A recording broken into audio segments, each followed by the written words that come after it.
What if 1948 never came? Imagine standing at the edge of history, staring into the fog of an uncertain world.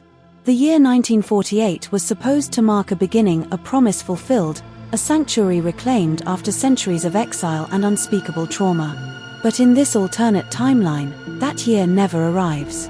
The war-torn land of mandatory Palestine remains just that, a territory caught in limbo, its fate unresolved. The blue and white flag never rises. The Hatikva never becomes a national anthem. There is no David Ben-Gurion declaring independence beneath the glare of history's spotlight. In this version of events, there is no Israel.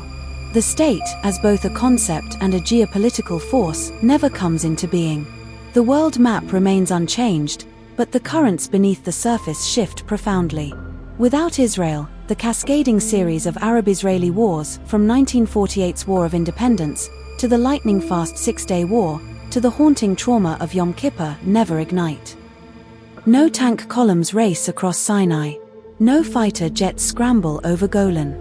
No intifadas stir the streets of Gaza or the alleyways of Jerusalem. The iconic images that have defined the Middle East for generations are wiped from history. No towering separation walls slicing through contested cities. No Iron Dome intercepting rockets mid-air. No Israeli technology hubs rising out of Tel Aviv. No spy thrillers, no Mossad legends, no nuclear ambiguity. Zionism, once the heartbeat of Jewish nationalism, withers, not in spirit, but in form. The idea that galvanized millions across Europe, the Middle East, and the Americas becomes a footnote. A failed dream. A movement that could not overcome political inertia, colonial indifference, and the tides of global war. And so, the Jewish people remain scattered. A diaspora without a center. The Holocaust survivors, stripped of family, faith, and future, are left to find new homes in a world reluctant to offer them. The promise of never again rings hollow when no homeland rises to embody it. So we ask the question that will guide us through this journey. What kind of world would that be? A world where one of the most pivotal moments in modern history never happened. Let's find out. It's the early 20th century, a time when the world feels like it's cracking at the seams. Empires are trembling, revolutions are brewing, and for millions of Jews across Europe and Russia, the air is thick with dread. In the Pale of Settlement, Jewish families huddle in wooden shtetls, clinging to faith, language, and memory. But beyond their walls, violence brews. Pogroms, brutal, organized massacres, erupt like wildfires across the Russian Empire. Entire communities are slaughtered, synagogues torched, livelihoods destroyed. Anti-Semitism isn't just whispered in parlors or scribbled in newspapers, it's weaponized. It's law. It's blood. In Western Europe, things aren't much better. Discrimination festers beneath the surface of polite society. The Dreyfus Affair in France shocks the world, exposing how fragile Jewish acceptance really is, how quickly one's identity can be twisted into treason. And so the Jewish people wait. Scattered across continents. Nationless. Stateless. Perpetual outsiders in lands that alternately tolerate and torment them. For centuries, they've dreamed of something different, not just survival, but sovereignty. A place to stand tall, speak freely, live fully, without fear. That's when Zionism is born. More than a movement, it's a lifeline. A powerful rallying cry rising from the ashes of despair. From Vienna to Warsaw, from Cairo to Brooklyn, Jewish voices begin to unite around a singular, electrifying idea: the return to Zion. To Eretz Israel, the biblical homeland. The land of Abraham, of David, of prophets and promise. It's more than nostalgia. It's necessity. Zionism calls for a Jewish state not just as a dream, but as a solution. A refuge. A fortress against the rising tide of hatred sweeping across Europe. It's messy, controversial, and far from universally accepted within the Jewish world, but it spreads. It ignites passion, debate, hope. But in this timeline, it doesn't work. The conferences fail. The world powers refuse. The land remains contested, the politics too volatile, the will too divided. The promise of Zion, the idea that millions clung to through ghettos, gas chambers, and ghettos again, never materializes. Zionism, in this reality, is not a triumphant birth of a nation. It is a movement stillborn, a vision lost to the pages of history, a beacon that flickered and died. Maybe the Balfour Declaration was never written, or if it was, maybe it was buried in a forgotten drawer at the Foreign Office, its promises never whispered to the leaders of the Zionist movement. Maybe Lord Balfour never uttered those words that sparked hope in the hearts of a stateless people. His Majesty's government view with favor the establishment in Palestine of a national home for the Jewish people. Maybe instead, the British Empire remained neutral, or worse, obstructive, unwilling to ignite another conflict in its already crumbling colonial domains. Or perhaps the Holocaust, history's darkest chapter, ended differently. Perhaps the Allies intervened earlier. Perhaps the final solution was halted before 6 million were lost, or perhaps the tragedy unfolded in silence, undocumented, unpunished, forgotten by a world too preoccupied with its own survival. In this version of events, there are no Nuremberg trials, no collective reckoning, no moral outcry that rallies the world to say never again, and, critically, no overwhelming guilt that fuels the urgency to carve out a sanctuary for a broken people. And maybe, just maybe, the winds of global politics blew in a slightly different direction. A Truman hesitant, a Stalin uninterested, a United Nations divided not just by ideology but by sheer indifference. A few missing votes, a delayed resolution, a failed diplomatic push, and the fragile window for Israel's birth slams shut. The result? A world where the State of Israel is never born. But this story isn't just about Israel. It's not just about a flag that was never raised or a land that was never claimed. This is about the butterfly effect, how one event, one promise, one line of ink on paper can ripple across the fabric of history and reshape everything. Without Israel, the Middle East transforms into a vastly different landscape. No wars over Jerusalem. No Palestinian displacement and diaspora. No peace accords, but maybe no wars to necessitate them either. Perhaps the Cold War carves deeper into the region, unchallenged by Israel's Western alignment. Or maybe Arab nationalism evolves with a different enemy, or no common enemy at all. Without Israel, there's no Silicon Wadi, no Hebrew language tech boom, no global cultural footprint from a tiny state punching far above its weight. There's no Sabra identity, no startup nation, no Jewish astronauts waving the Star of David in space. And most haunting of all, the Jewish dream of a homeland, after millennia of exile, remains unfulfilled. The dream becomes a ghost. It lingers in textbooks, in prayers, in whispered lullabies passed down through generations. But it never takes form, never becomes real. So what happens when a people's greatest dream is almost realized, but history turns away at the last second? What happens when hope becomes a haunting? That's the world we're stepping into now. A world reimagined not by creation, but by absence. Without Israel, the question becomes immediate, urgent, and painfully complex. Where do the Jews go? In the wake of rising tides of persecution, from Russian pogroms to Nazi death camps, millions of Jews find themselves not just homeless, but unwanted. The trauma is not abstract. It's personal, generational, raw. And in this alternate timeline, the promise of return to Zion never materializes. There is no sanctuary in the Levant. No Tel Aviv rising from the sand. No safe harbor nestled between the Mediterranean and the Jordan River. So the search continues. Desperation becomes innovation. Jewish leaders, thinkers, philanthropists, and political dreamers begin scanning the globe not for prophecy, but for practicality. Where can a people rebuild? Where can they breathe freely, pray openly, and finally exhale after centuries of suffocating fear? And from this quest emerge three hauntingly plausible what-if paths, each born not of fiction, but of history's own discarded drafts. Argentina, a land of wide plains and untamed potential.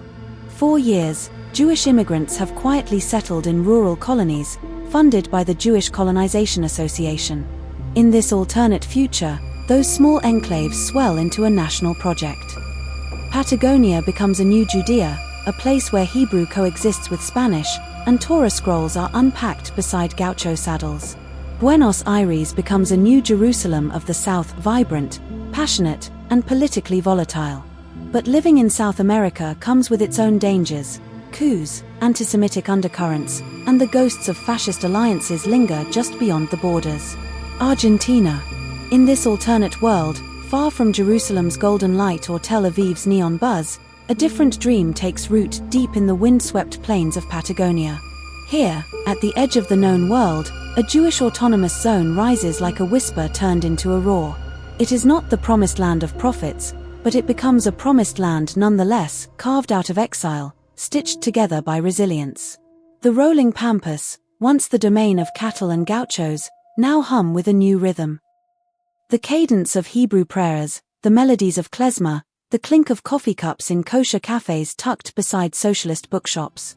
Buenos Aires, already a city of passion and poetry, transforms into the vibrant heart of Jewish life. The streets pulse with culture and contradiction. Yiddish theater thrives beside Argentine tango halls. Orthodox families rub shoulders with Marxist intellectuals. Zionist dreams blend with South American reality. The city becomes a laboratory of identity, a place where Torah is debated with the same fervor as Trotsky, and where bagels are served with chimichurri. But beneath the joy, there's an unshakable tension, because this Jewish sanctuary is built not on ancient soil, but borrowed land. And around it, a continent forever dancing with instability. Coups, junta rule, vanished dissidents. The Jewish autonomous zone must walk a dangerous tightrope, caught between gratitude and fear. It has no iron dome to protect it. No conscription-based army. No Mossad in the shadows. Just community patrols, whispers of vigilance, and a haunting knowledge that peace here is never guaranteed. There are no natural allies. No fallback borders. If conflict comes, and history suggests it always does, this Patagonian sanctuary will stand alone.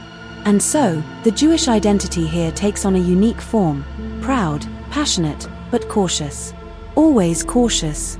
Every child learns history with a second lesson beneath it. That safety, once lost, is never fully regained.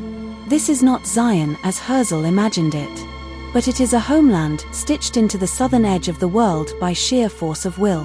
And in this fragile slice of Argentina, hope survives, quietly, defiantly, against the odds.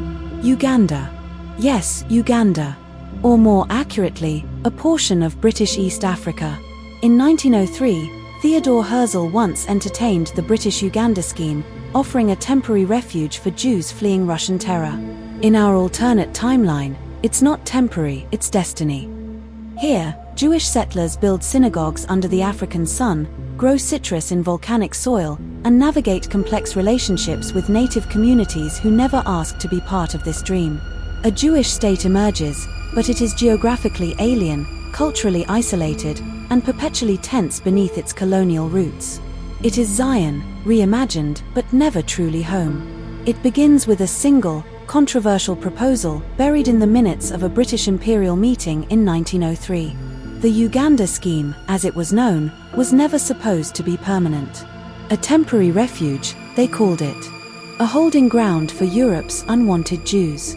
But in this alternate reality, temporary becomes destiny.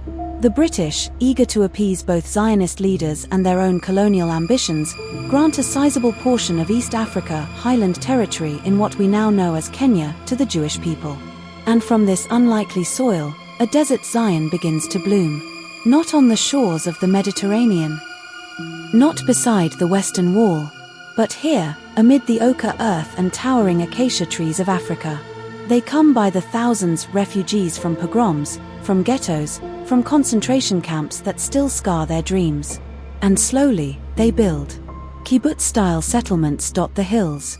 Irrigation transforms arid ground into fertile farmland. Hebrew mingles with English, Yiddish echoes across savannas. Torah scrolls are unpacked beside maps of colonial grids. And a new flag is raised, not over Jerusalem, but over the African highlands. But utopia never comes without friction. Tensions rise. The Jewish settlers, though themselves refugees, are seen by many local tribes as just another wave of colonial intrusion. Land that has been sacred for generations is fenced, bought, seized. Cultural misunderstandings flare into clashes. British authorities, ever manipulative, play both sides, dividing to control. And the shadow of colonialism lingers over everything. Even as Jewish communities plant trees and build schools, they do so within the framework of empire. They are both liberated and complicit, a people escaping oppression, yet embedded in a system that oppresses others. Still, the Jewish state in East Africa endures. Agriculture thrives.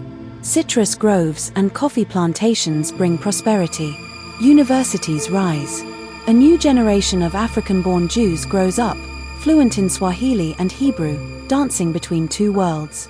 They are proud, educated, idealistic, and yet, quietly aware of how far they are from the ancestral home whispered about in every prayer. But for all its growth, the nation remains isolated. Cut off from global Jewry, suspiciously eyed by neighboring African nations as decolonization spreads like wildfire across the continent. When Europe begins to retreat from Africa, this Jewish East Africa finds itself stuck, too foreign to be native, too native to belong anywhere else. There are no pilgrimages to Jerusalem. No wars for a promised land. Only the hum of tractors in the fields, the call to prayer over the hills, and the haunting knowledge that this home, however real, was never meant to be. This is not the Israel of memory, but it is a version of rebirth. Rooted in soil never promised, grown with resilience never broken. And it asks, quietly, can survival alone define a nation, when belonging still feels out of reach? Alaska. Yes, even Alaska. In our world, it was just a proposal, the Slattery Report of the early 1940s. An emergency measure, a lifeline offered during the darkest days of the Holocaust. The idea? To open up vast, frozen stretches of Alaskan territory to fleeing Jewish refugees. To turn glacier into gateways, tundra into temporary salvation. But in this alternate timeline, that idea becomes reality. As Europe burns, ships begin to arrive at the rugged ports of Juneau and Seward, carrying broken families and battered dreams. Survivors wrapped in winter coats far too thin for the cold, stepping onto icy soil with eyes still haunted by what they left behind. And from this desolate, unforgiving land, something extraordinary begins to take shape. New Jerusalem, they call it. Not a city of gold and profits, but of pine and permafrost. Here, synagogues rise beside sled dog trails. Hebrew schools are built next to fish canneries. Shabbat candles flicker in log cabins. Torah scrolls are unrolled in community centers that smell faintly of wood smoke and frost-bitten air. It is beautiful. It is brave. But it is not home. Because Alaska, for all its wild splendor, is still America. This Jewish enclave, no matter how vibrant or tight-knit, is never sovereign. It's protected, fiercely, by American military might, with bases nearby and flags flying high. But protection comes at a price. There are no embassies here. No Knesset. No national anthem sung in stadiums built by sacrifice. This is not a state. It is a sanctuary, conditional, precarious, dependent on political winds in Washington, D.C. The people of New Jerusalem do their best to thrive. They adapt. They survive. They build a life in the snow, with synagogues that double as community shelters, with winter festivals that merge Jewish tradition with indigenous customs, with menorahs glowing in the early darkness of Arctic nights. But they also live with the quiet ache of displacement. Because even here, even safe, even warm, even free, the feeling lingers. This is not the land of Abraham. This is not where Moses was promised. This is not Zion. And so the story repeats itself in Patagonia, in East Africa, in the Alaskan wilds. Refuge is found. But belonging is elusive. Each of these lands offers a version of safety, a version of survival, a version of home, but not the home they dreamed of. Not the home they prayed for through centuries of exile. Not the home where the language matched the soil. Where the past met the present in every stone and stream. Cold, remote, wild. Yet, in 1940, the United States actually considered opening Alaska as a refuge for European Jews under the Slattery Report. In this timeline, they do more than consider, they commit. Jewish survivors are airlifted, shipped, and smuggled into the icy frontier. They arrive with nothing, build with everything, and slowly, Anchorage transforms. A city of fur traders and fishermen becomes a sanctuary for scholars, rabbis, and dreamers.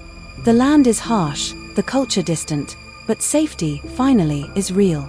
Still, this Jewish Alaska remains under Washington's thumb. It's never sovereign, never self-determined. A sanctuary, yes, but never a nation. These three paths, Argentina, Uganda, Alaska, are not fantasy. They are alternate realities, each pulled from the pages of proposals that almost were.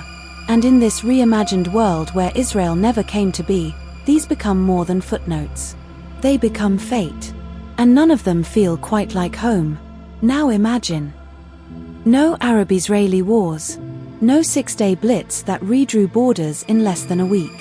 No Yom Kippur ambush beneath the weight of sacred silence. No intifadas born in alleyways of rage and rubble. The Middle East isn't at peace, no. It never has been, not entirely. But without Israel at the heart of the storm, the shape of the chaos changes. In this version of history, Palestine remains a British mandate far longer than planned. There's number 1948 partition plan. No UN vote that splits land and lives. Instead, the British, overextended, exhausted by World War and imperial decline, cling to administration, pushing off resolution like a ticking bomb. The streets of Jaffa and Jerusalem simmer, but without the eruption of statehood, the world's attention drifts elsewhere. Or perhaps, in this timeline, Palestine is absorbed, swallowed by a greater Arab entity. A Hashemite kingdom of Palestine, ruled not from Ramallah but from Amman. A symbolic crown resting lightly on the brow of Jordan. In this world, Palestinians do not become a stateless people, not yet, not fully, but rather a restless population within a greater Arab monarchy. Their grievances shift, diluted into regional politics. Their resistance, redirected inward. And something else begins to happen, or rather, something doesn't. Without the establishment of Israel, there's no galvanizing other. No unifying enemy for Arab nationalism to rally against. Nasser's pan-Arab dream loses its lightning rod. The Ba'athists rage, but their fire flickers in echo chambers. The slogans are still painted on walls: Arab unity, Arab destiny. But the paint dries quickly. The passion fades. And the great sectarian chasm, Sunni versus Shia, remains, yes. But without Israel as the perennial scapegoat, the balance shifts. Regional rivalries play out differently. Perhaps Iran's 1979 revolution still comes, but without the distraction of Israel, its Shia theocracy turns its full gaze westward and inward, not outward. Perhaps Saudi Arabia continues its quiet build-up, its vast oil wealth strengthening dynasties rather than bankrolling proxy wars fueled by anti-Zionist fervor. Hezbollah, Hamas, they never rise. Their reason to exist simply isn't born. Of course, tensions still simmer in Damascus and Baghdad. The streets of Beirut still echo with gunfire from a dozen factions. But without Israel, the singular, explosive flashpoint, the region becomes a mosaic of smaller, messier fires. Fewer massive wars. More internal reckonings. Less solidarity. More suspicion. And perhaps most poignantly, no Nakba. No exodus of 700,000 Palestinians. No keys clutched in aging hands. No memories passed down of orange groves left behind. Instead, a slow evolution of identity unfolds, not defined by loss, but by legacy. The Middle East, in this alternate world, is not healed. But it is rearranged. Its traumas take different shapes. Its alliances are built on different fears. And in the absence of Israel, something essential is missing. Something that has defined geopolitics for nearly a century. This isn't peace. It's a different kind of storm. A quieter one. But no less fateful. And what of US foreign policy in this alternate reality? It would be radically different. Imagine a world where Washington never pours billions of dollars in military aid into Israel, no steady streams of tanks, jets, or cutting-edge defense systems like the Iron Dome. No robust ally firmly anchored in the Levant, no strategic partner at the crossroads of three continents. Without Israel as a key player, The Camp David Accords, that groundbreaking 1978 peace treaty between Egypt and Israel, never happen. The ripple effects would cascade through the decades, reshaping alliances and rivalries in ways almost impossible to fully predict. So, where does that leave the United States? One possibility: the US cozies up even more tightly to oil-rich Arab states, Saudi Arabia, Kuwait, the Emirates, bolstering economic and military ties to ensure the flow of oil continues uninterrupted. Without Israel as a centerpiece, America's Middle East strategy might focus almost exclusively on energy security and balancing power against Soviet ambitions. Or perhaps, just perhaps, the Soviet Union carves deeper influence into the vacuum left behind. With no pro-Western Israeli state to counterbalance Moscow's sway, the USSR could expand its footprint across the region more aggressively. Friendly regimes in Syria, Iraq, Egypt, or even in the Arabian Peninsula might strengthen under the Soviet umbrella, turning the Middle East into a far more entrenched Cold War battleground. Without Israel's fierce lobbying and strategic significance, US policy would be less about hard power projection and more about economic diplomacy and energy alliances. The superpowers chessboard in the Middle East would look less like a volatile powder keg and more like a complex puzzle of shifting loyalties. But one thing remains clear: this altered policy landscape would ripple far beyond the region. It would affect global energy markets, Cold War strategies, and the very shape of international diplomacy throughout the late 20th century and beyond. In short, the absence of Israel changes not just one country or one conflict, but the entire geopolitical architecture of the modern world. Jewish identity forever changed. In a world without Israel, the very fabric of what it means to be Jewish shifts beneath the feet of millions. The powerful symbol of a homeland, the physical, tangible place where ancient prayers meet modern streets, is absent. There are no birthright trips, those pilgrimages where young Jews from across the globe walk the land of their ancestors, connecting past to present. No startup nation, no booming tech hubs symbolizing resilience and innovation. Instead, Judaism continues as a deeply diasporic identity, global, scattered, unanchored. For many, the sense of place becomes metaphorical rather than geographic. The synagogue, the family, the community, these become the new homelands, the sacred spaces where culture and faith thrive without a nation-state to ground them. Traditions adapt, evolving to fit new contexts, weaving together threads from myriad corners of the world. And then, there are the Holocaust survivors, the living witnesses to unimaginable horror. In this alternate history, where do they go? Would Europe, still grappling with its own guilt and devastation, have opened wider its doors to those it had once failed so profoundly? Would countries like France, the UK, or Poland step up, offering refuge and a chance to rebuild shattered lives? Or would survivors find themselves caught in a limbo, drifting between borders and bureaucracies, lost between guilt-ridden governments reluctant to confront their past and oceans that never seemed welcoming enough? Could the United States, often seen as the land of opportunity, have expanded its immigration policies in response to the desperate pleas of displaced Jews? Or would rising isolationism and xenophobia have slammed doors shut, forcing survivors into forgotten corners of the world? Without Israel as a beacon, a destination, a symbol of rebirth, these survivors might have faced an even harsher exile, not only from their homelands but from the hope of reclaiming one. Jewish identity in this world is a story of endurance, a spiritual odyssey carried not on soil, but in memory, faith, and the unbreakable will to survive. It is a mosaic of lost homelands and new beginnings, of ancient prayers whispered in countless tongues, and a people forever searching for a place to call home. So now, the question turns to you. If Israel was never founded, where do you think the Jewish homeland would have taken root? Would it have flourished in Patagonia, Uganda, Alaska, or somewhere else entirely? Or perhaps, would it have ever existed at all? We want to hear your thoughts.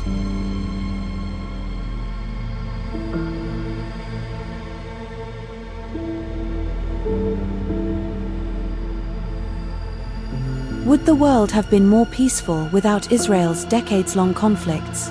Or would the absence of that central flashpoint have left the world more fragmented, more unstable in ways we can barely imagine?